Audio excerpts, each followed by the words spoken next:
Hello, আমি মধুমিতা।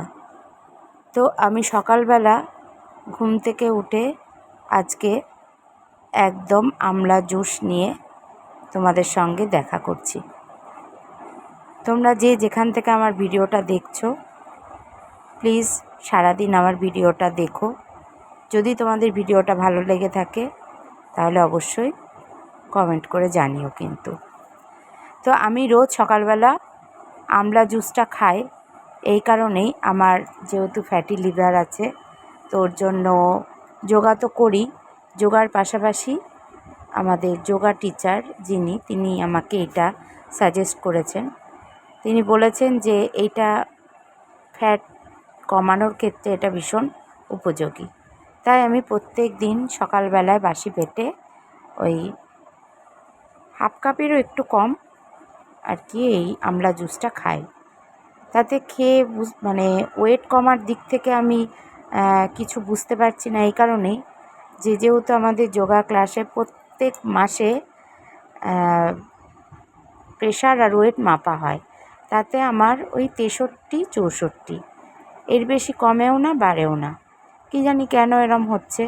আবার বেশ কিছুদিন যাবৎ এই ধরো 3-10 মতন আমি আবার সন্ধেবেলা একটু হাঁটতেও বেরোচ্ছি, কারণ যে কোনো রোগ ধরা পড়ে যাওয়ার পরে না একটা বিরাট টেনশান হয়, জানো তো, যে কি জানি কি এমন হলো। এইটা আমার শরীর থেকে যেভাবে হোক দূরীভূত করতে হবে। তার জন্য যতটুকু যা করার আমি করি।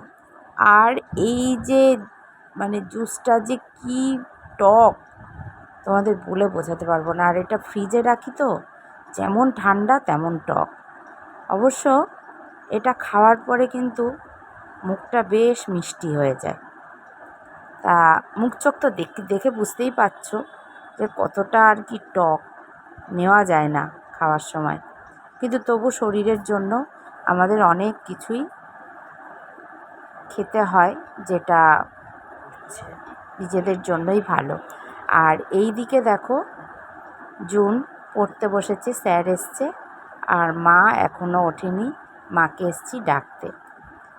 তো এখন রান্নাঘরে এসছি, একটু চা করব, কারণ ওই স্যার এসছে, স্যারকে একটু চা দেব, সাথে মাকেও একটু দেব। তো চলো, সারাদিনে আজকে বলে না, আমাদের ঘরোয়া গৃহবধূদের সারাদিনই প্রচুর কাজ থাকে, যেগুলো আর কি ঘুম চোখ খুলতে যতটুকু দেরি, তারপরেই সব কিছু আর কি করতে হয়। যাই হোক, তোমাদের সাথে সকালটা একটু কথা বলে নিলাম, নিয়ে এবার কাজে হাত দেব। আমার সকালটা আগে বেশ ভোরবেলা থেকেই শুরু হতো, এখন কিন্তু একটু দেরি হয়ে যায়, জানো তো, কারণ এই অভ্যাসটা খারাপ করলো তোমাদের দাদা। আমি আগে ঠিক 5:30টায় ঘুম থেকে উঠে রান্না বসিয়ে দিতাম, তাতে না আমার অনেকটা ভোরে হয়তো উঠতে হতো, কিন্তু অনেকটা কাজ এগিয়ে যেত। আমি মনে করি সংসারের সবথেকে ভাইটাল কাজ হচ্ছে রান্নাটা করা। তো ওই রান্নাটা এখন করতে এই যে অনেকটা বেলা হয়ে যায়, আসলে ভাবি সকাল সকাল রান্না করেই বা কী করবো, 2-2:30টার আগে তো কেউ খায় না, সেই জন্য অত সকালে রান্নাবান্না আর করি না।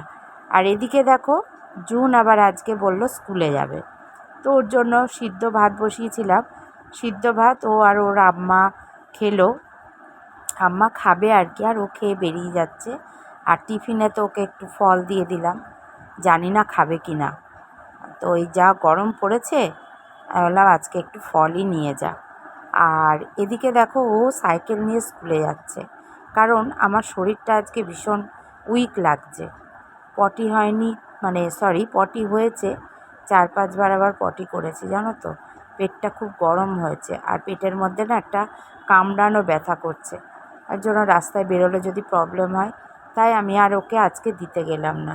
আর এই যে সাইকেল নিয়ে যায় না, এটা যে আমার কাছে কতটা চিন্তার বিষয় তোমাদেরকে বলে বোঝাতে পারবো না। সাইকেলটাও খুব কম সময় হলো চালানো শিখেছে, কিন্তু এই যে ঠেকায় বেঠেকায় একটু ছাড়তে হয়। আসলে আমার এই ফ্ল্যাট থেকে না স্কুলটা বেশ দূরে, তার জন্য অনেক গাড়ি লরি বড় বড় গাড়ি টাড়ি যায়, তো আর মেন রোড দিয়ে যেতে হয়, ওইটাই আমার কাছে ভীষণ ভয় লাগে। যাই হোক, ঠাকুরের নাম করে ওকে দুক্কা দুক্কা করে পার করে দিয়ে ঘরে এলাম। এখন দেখো শাশুড়ি মার ভাতটা বাড়ছি।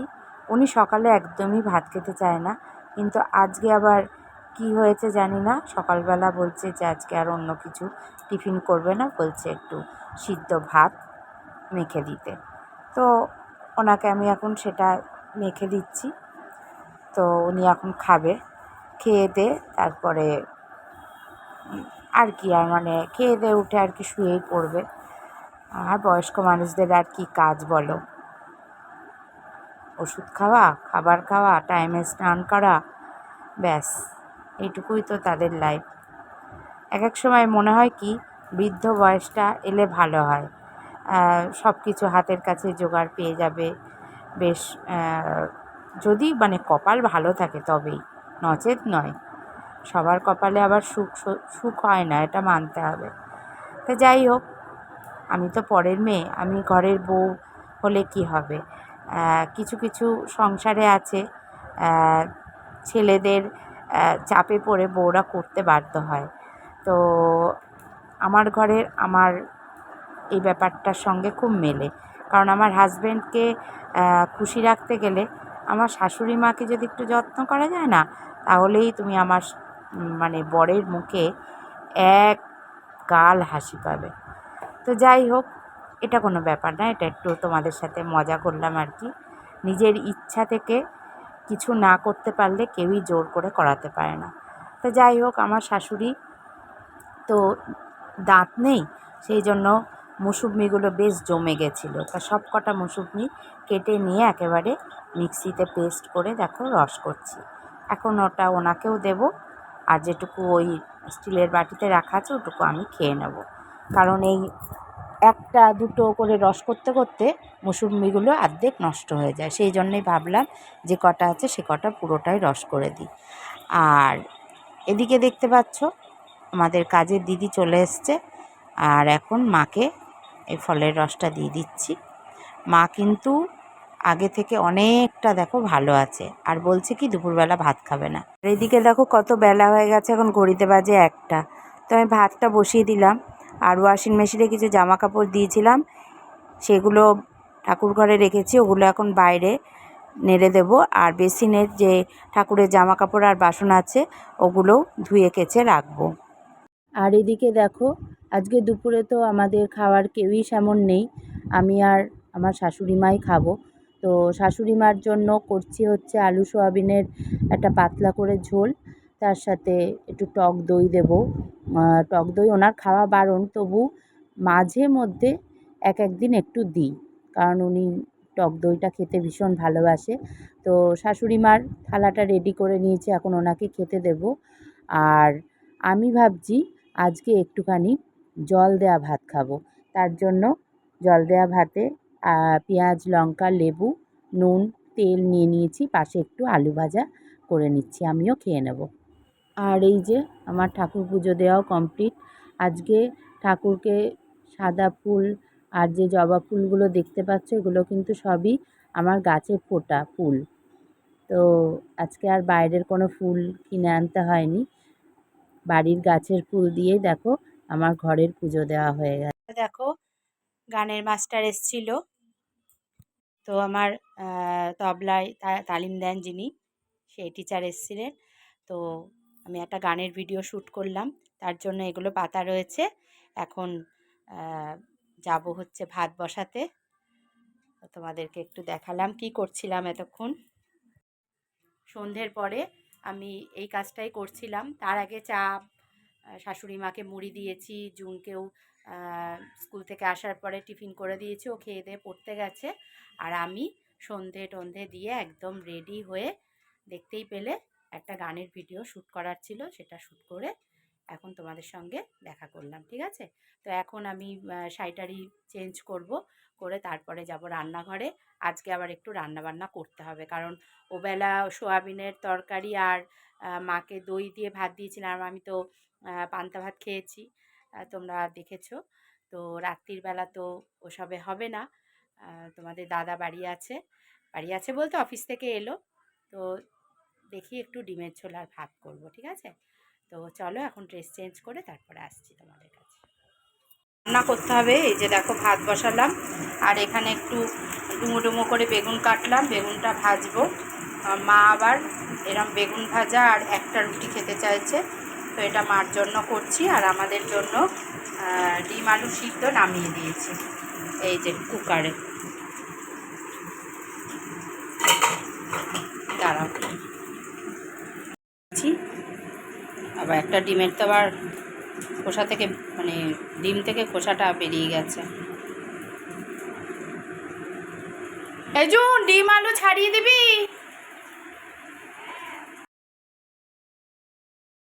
এখন ডিম ছাড়িয়ে দিচ্ছে আমাকে, দেখতে পাচ্ছ জুনু? দেখা একটু মুখটা, কই দেখি। ওরে বাবা রে,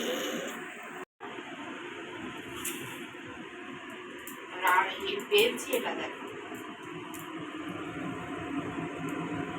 কি করছো? যে আম্মা রুটি খাবে, এটা করে নিই। জুনের খিদে পেয়ে গেছে না জুন? না না, ডিমটা করলেই হয়ে যায়। নেবা আর একটা রুটি?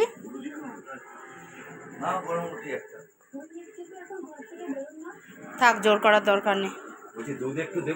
দেখো ডিমটা কষছে এখন, আর কষে গেলেই তারপরে জল ঢেলে দেবো, পাতলা করে ডিমের ঝোল, ভাত হবে, তারপরে খেতে বসবো। যদিও বা আমাদের খেতে খেতে 11:30 মতন তো বাজবেই, তা আর রাত করব না। রাত হয়ে গেছে প্রায়, এখন 11:15 বাজে। ব্যাস, আজকের মতো ভিডিও আমি এখানেই এন্ড করব। দেখা হচ্ছে নেক্সট ভিডিওতে। ততক্ষণ অবধি তোমরা সবাই খুব ভালো থেকো, সুস্থ থেকো। তাহলে আজকের মতো বিদায় নিচ্ছি, টাটা, গুড নাইট।